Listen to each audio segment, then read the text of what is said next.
look at how much you've grown in general with your own key metrics, you'll go, holy hell, this is fantastic.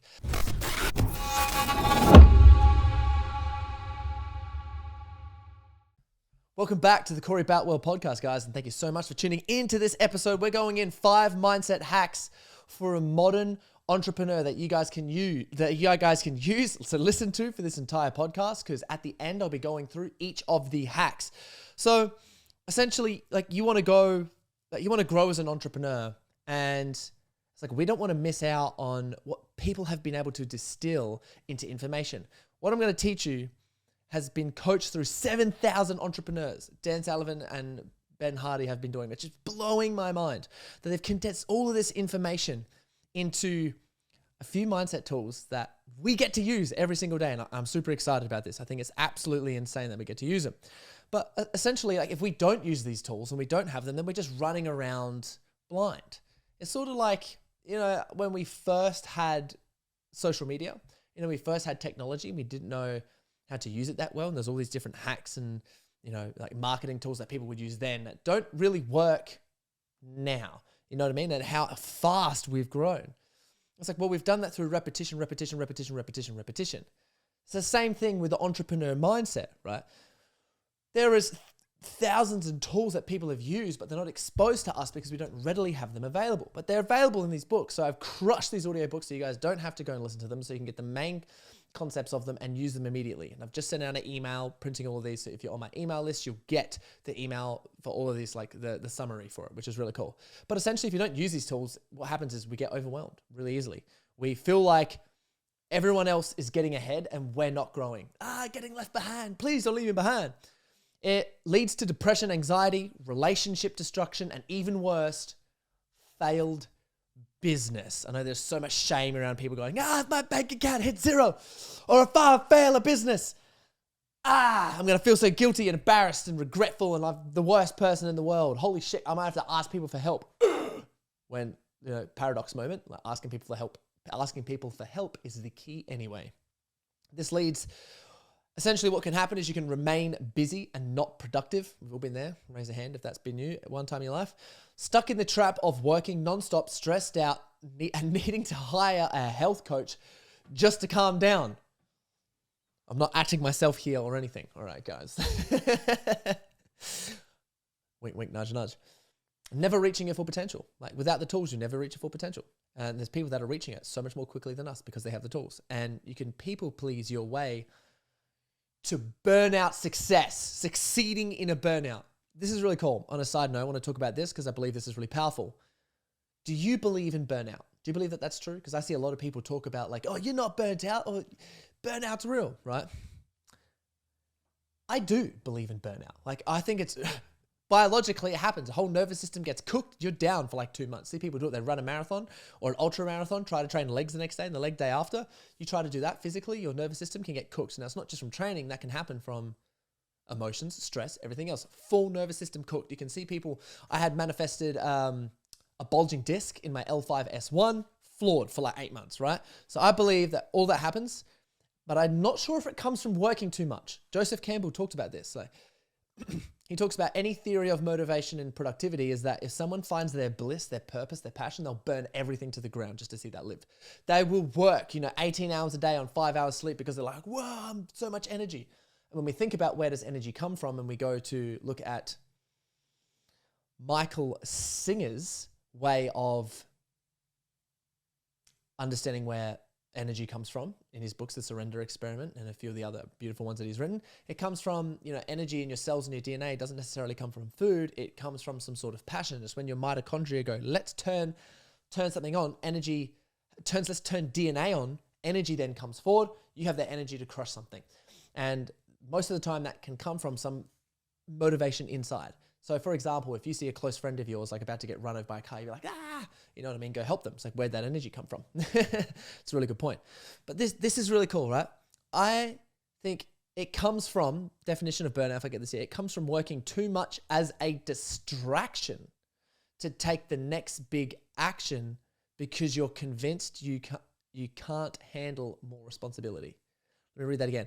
It comes from working too much as a distraction to prevent you from taking the next big action because you don't need to, because you're convinced that you can't handle more responsibility, right?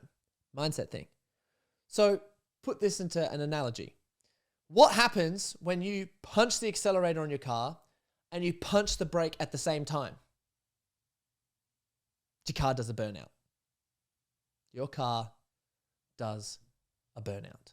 It's the same thing in you. You want to go on full accelerator.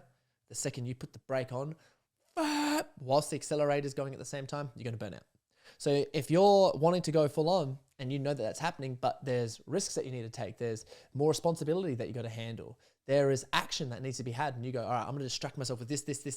So I'm working too hard, too much, trying to please everyone else because I'm really scared of my potential and getting to the next level. I'm going to slam the brake on next minute. Your car's doing burnouts. And if you start turning around the wrong direction, you start doing burnouts in one circle, baby. It's a good way to look at it, right? But you don't want that. Neither do I. I don't want that for you either. So what you're going to get from this podcast is you're going to get perspective shifts to gain more control. You're going to be able to make larger success by going bigger and having the confidence to take the shot. You're going to build resilience as an entrepreneur and know the importance of collaboration and You're going to know the importance of collaboration and delegation to grow. So here are the concepts from the books that I've finished reading and applying the concepts over the last 3 weeks. And I'm passionate about this because I've delegated until the cows come home and been punched in the face for it. Everything's come burning down. I've stressed my life up to the eyeballs where I've been waking up 3 a.m. every single night, worried about, fuck, am I going to pay for this? Am I going to let this person down? Is money coming in enough? Holy shit, I have to sell this. I've got to get this ready for XY thing that I've put the pressure on for myself. Will I be able to handle it? Was I born to do this? Am I meant to do this? Should I just go back to working a normal job? Those thoughts come in. I have offended people and let people down personally, financially. Personally, I've let people down. Financially, I've let people down. It's a part of entrepreneurship. Have I stuck to my word and made sure that every single debt, whatever it is that I need to pay back, has happened? Yes, I have. Integrity, right? And that makes me feel so much better about myself. But it's like, I have definitely let people down that way, but made up for it. I have had team members leave and I've let them go. Everyone knows what that's like. It's, oh my gosh, so painful, especially for me because like my dad, I got traits from him, so attached to his work members and like the worst experience. So overcoming that myself, because I call him transcending dad in that way. He's transcended himself recently, which is very proud. Let's go, Big Kev. I have compared myself and been jealous of everyone around me, including my partner. Everyone, so jealous. Everyone, why isn't it me? Why isn't it me? And I hate that, right? It puts you in such a scarcity mindset. It makes you feel like an idiot. I've gotten injuries purely from stress, manifested back injuries and hip injuries and everything just from sitting down, trying to focus, being busy and productive. Hormones have gone out of whack from too much caffeine, even though I'm like the healthiest person ever. And I was like, well, how did this happen? It just creeped in. Like, how did I go from half a shot of coffee a day to having 2 to 3 shots a day? And I'm like, whoa, ego, get out of my head, right? And it wasn't until I started applying these concepts that I can make a change. And I've had a huge change in the past couple of weeks. And I'm like, it feels so good. And it's because I've been applying this and getting coaching as well. But these have really helped. So you guys, please apply this. Thinking caps on. I'm more confident, calm, and consistent than ever before because we've been using these. So let's dive into them, right? The books are The Gap and The Gain. They'll be linked below. 10X is easier than 2X. And Who Not How by Dan Sullivan, Ben Hardy, entrepreneurs, coaches. Awesome stuff. So this is no shit. I don't have no affiliate with these guys. I just love their work. Shout out to them. Excellent.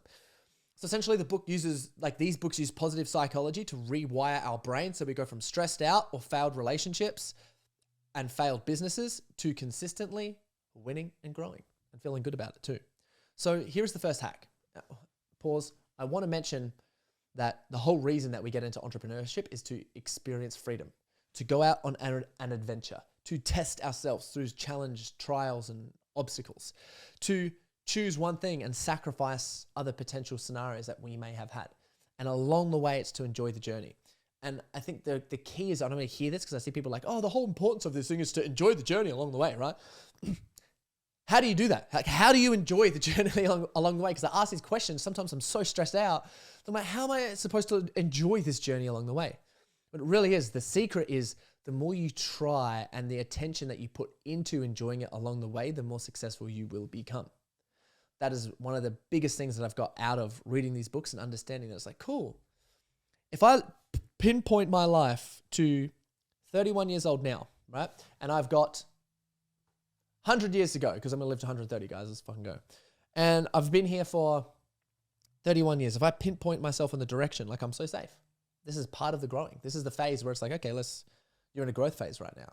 This is you on your journey and you're right in the middle of it. So you can't expect to be feeling as abundance for here and as this for that, whatever it is. Like let's say I imagine, Corey, like hundreds of $1 million start waving in. Do you think you could hold that? Probably not right now. You got to increase your capacity. What are you going to do with it? Like I've got a plan for what I want to do, but will I be able to hold that? Will my mindset and scarcity and everything else like go rampant? Yes. So it's putting the test so that you can have a greater threshold for your growth, which is so fantastic. And when you notice that and you can take a breath and you can really enjoy the moment, enjoy what you're doing, you're more fun, you're more spontaneous, you're more inspiring, you're more creative, and better things start happening to you and for you rather than a problem, right? So first hack. Hack number 1, at the end of every day, write down 3 wins for your day to go from a gap to a gain mindset. What is the gap and the gain mindset? A gap mindset focuses on what's missing or the distance that you have to cover to get to your goals, which makes you feel inadequate or frustrated. I have this goal that I want to achieve and I really want to get here. And you wake up every day, oh, I'm not at my goal yet. Oh, I'm not at my goal yet. Everyone else is at their goals, but why am I not at my goals yet? No, but I'm living in like $1,000 to $2,000 a week apartment and it's very beautiful and I'm making $100,000 a month, but I'm not making $1 million a month yet. No, this is the worst day of my life, right? That sense of entitlement can come straight in. Now, I empathize with people in this position and I'm not paying you out like I'm like acting like that because it's funny, but I'm not paying anyone out. That is a really serious problem that happens. It's comparison of where you want to be, not in the now moment. And it talks in one of the books that mentions that it's like one of the highest suicide rates of young children are the highest performers because they get to a point where they say, I have to perform like this and this expectations for the rest of my life and I'm never going to get out of it. And they commit suicide, which is so sad, right? It's so sad, but it makes sense as to like, okay, we have entrepreneurs who are putting that amount of pressure on themselves. I'm never going to get where I want to be. I'm never going to get where I want to be. I try so hard. I'm never where I want to be yet. I want to do $1 million a month. That's when people talk like, oh, but that's not enough. I need to get to $2 million a month. Now, I think it's healthy to have that goal of being like, yeah, now I want to get to here because I've just gotten from $100,000 a month to $1 million a month. That's awesome. There's 2 different motivations. One's out of gratitude and abundance and a healthy challenge. The other one is I'm not getting enough right now, so I need more. That's the gap mindset. Well, you're going to feel like shit, burn out. That's breaking. That is accelerate and break at the same time. The gain mindset emphasizes the progress made and the achievements already accomplished, fostering a sense of satisfaction and motivation. So this is where you're comparing yourself to your past self, right? Which is excellent. So if you wake up and compare yourself to where you are not and how other people are at a certain level and you're not there, you grow a scarce mindset that is pressured to overwhelming the human brain. Hence why we self-sabotage. We go, oh, I don't want to deal with that amount of responsibility. Why would I want to get there? Bang, self-sabotage, I don't have to face it, right? So the hack to get out of that is to measure every day, is to literally just look at your wins and celebrate yourself, right? It's celebrating yourself every single day to make sure that you go, oh, how have I gained today at the end of every single day? Hack number 2 is proactively measure your current self to your past self. Like, proactively measure that. What that looks like is, once a week, coming home and comparing yourself. Okay, where were we last month? Where were we 6 months ago? Where were we last quarter? Where were we last year? And when you look at how much you've grown in general with your own key metrics, you'll go, holy hell, this is fantastic. And in the book, Homeless to Billionaire, it quotes, celebration leads to an addiction to success. Homeless to Billionaire, fantastic book. It's like a 4-hour read if you want to like download it on Audible. It's fantastic. But he mentions in there, celebration leads to an addiction to success. So you have to be celebrating the small wins and comparing yourself on the bigger wins too. So it's like, wow, look at all this growth that I've had. So as I ask this question, do you want to focus on how you're such a failure because you haven't reached your goals? Or do you want pure addiction to success? Yeah or nah, brah? If you had to choose, which one are you going to choose? I'm definitely going to choose addiction to success. Let's go. Hack number 3, your unique ability and find your unique ability and prioritize it over everything else to leverage your growth. Everyone has a unique ability that they use to create, take action, communicate, delegate, ideas, like, etc., etc.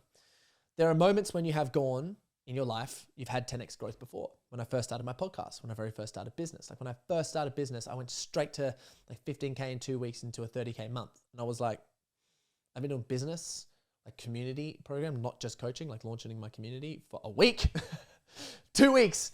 What? Like blew my brain, right? So I was like, okay, that's one 10x moment. Another 10x moment is getting jacked and shredded as hell to compete in bodybuilding comps. It's finding my partner. It's having consistent business wins. So there are moments when we've had 10x growth before, and that was some of mine. So what's the common process that you have used to make that happen?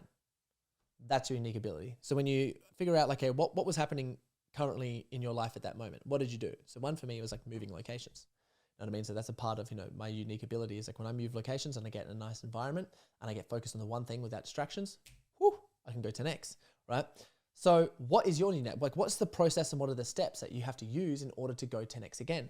Figure that process out, and that will be part of your unique ability, right? And then you want to make sure with your unique ability, essentially is you're just focusing on that. You want to start delegating and outsourcing everything else in your life, collaborating if you need to, letting go of control to make sure that you can just start performing your unique ability at its greatest gift. The Surrender Experiment by Michael Singer is actually a good book for that, to be honest.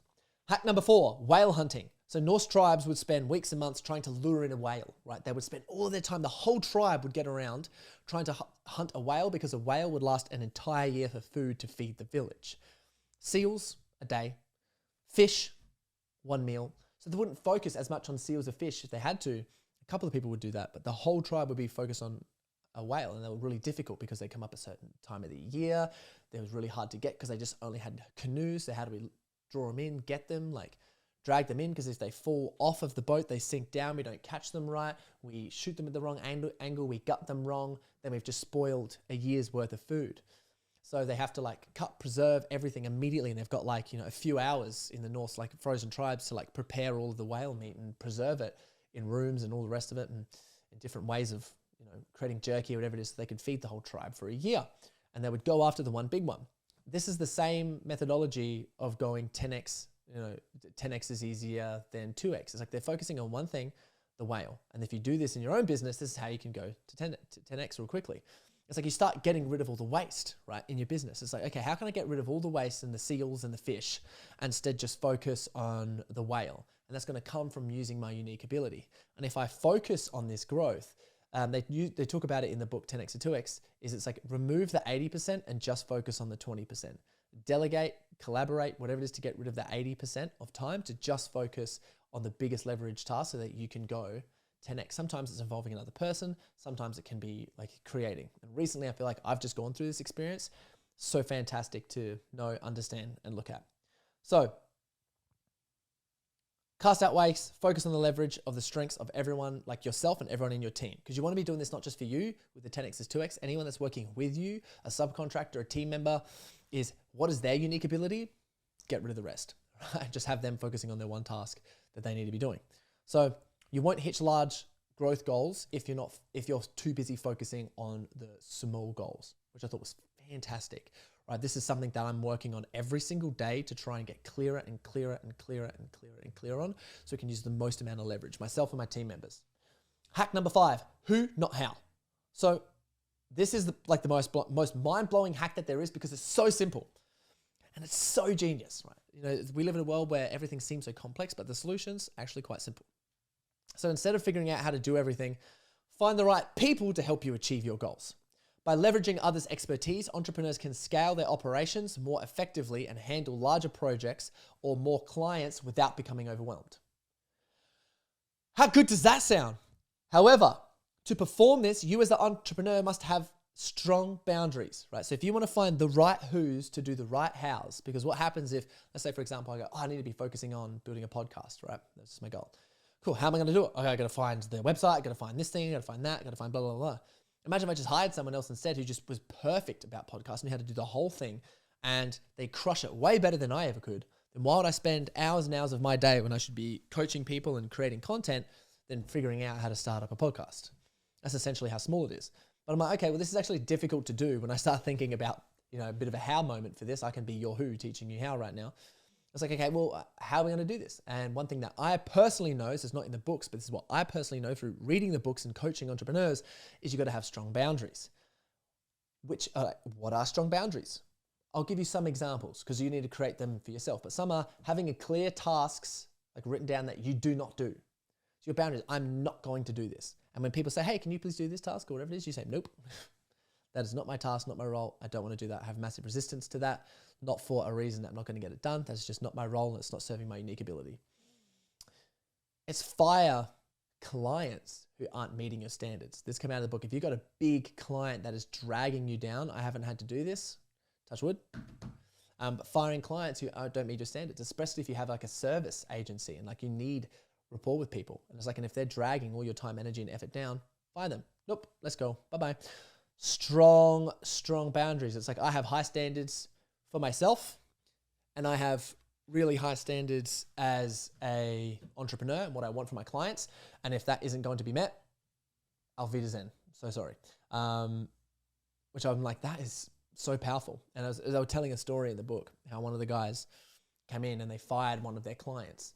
And that client that they fired, and they said, nope, you don't meet the standards. You're not part of the team. You don't mesh with the things. So sorry. Don't come back here ever again. But that person who fired them sent them 10 more clients. They made a big kerfuffle when they left. They're like, I can't believe you did this. But then later on, they sent them 10 more clients because they're like, those guys are the best. So they fired a client and got 10 more. Isn't that crazy? Right? When it's done in intention and you set a clear boundary, you get respect. You don't lose friends. You just gain respect, which I believe is excellent. Know unique ability and prioritize it. So part of a boundary is like, this is my unique ability. I don't do anything else other than a couple of these things. And that's what I want to focus on. Chunk your week and time into long focused tasks instead of short ones. So for example, I've been doing this recently and I find it so good. I'm like, cool, I have one day and I try and do all my coaching calls on one day. I do script writing and writing for my podcast. I try to do all of those and essentially in one day. So insane. And just being able to meet your boundaries. Hey, you want to do this? You want to do this? You want to have a meeting this time? You want to have a meeting that time? Nope. These are my time boundaries and I'm going to be doing these tasks because these are the goals I want to get to. Ain't no people pleasing in out here. So the message here is implement them or you will be the one falling behind on everything. Essentially. I don't know what the boundaries you need to set are. It's up for you to create them. It's like, what are the things that I should not be doing? And then know this for a fact, because we teach a lot of boundaries in Set the Standard community, is you got to fight for your boundaries. Once you draw the line and you say, this is the boundary, if you want to keep it, you got to fight for it. If you do not fight for your boundary, people can get in it, they'll unzip it, they'll move it around, and then they'll say, oh, this person's got loose boundaries, I can always get in. And then they will always get in. And then if they're so used to getting across your boundaries and then you try to fight and put your boundaries in, they're going to say, hell nah, like, I'm going to fight even harder. So they'll try harder and harder to get across your boundaries because they know that they can. And they're not doing this consciously. It's unconsciously because you let your boundaries slip. So my friends, because I have been this massive manipulator beforehand, for my friends, I tell them, you got to have strong boundaries around me or I will get in. Just a warning. I'll apologize when I do, but I will get in and I'll influence you. My job is to manipulate people into the best version of themselves. I get in their psyche and I make that happen. It is easy for me that if I want to go and get a steak, that I'll get you to come and get a steak with me too, even if it's not the right time for you to go get one, right? So I'm like, please have strong boundaries, and boom, my friends do. They have strong boundaries and we have amazing relationships because of that. Because I am not afraid of rejection, right? So I'm like, please don't be afraid of rejecting me. I'm not afraid of that. So you have no excuse now not to grow, right? After going through these hacks, using these, no excuse not to grow. And this is your accountability to get it done. Like right here, right now, this is your accountability to get it done. So if you found this beneficial, please share with a friend, follow the podcast. And if you want to implement these and you want to learn more about them, come and join Set the Standard community. We've got 2 memberships. One's like monthly group calls and we've got a whole stack of weekly group calls. It is fire in the Set the Standard community at the moment. We've got studs raising standards, setting boundaries, making more money, having an amazing relationship, putting up crazy content they never thought was possible, making their dreams happen, quitting their jobs, starting businesses, creating businesses together. And it's all happening inside our community. So big love, guys. Thank you so much for tuning in. And I'll see you in the next one.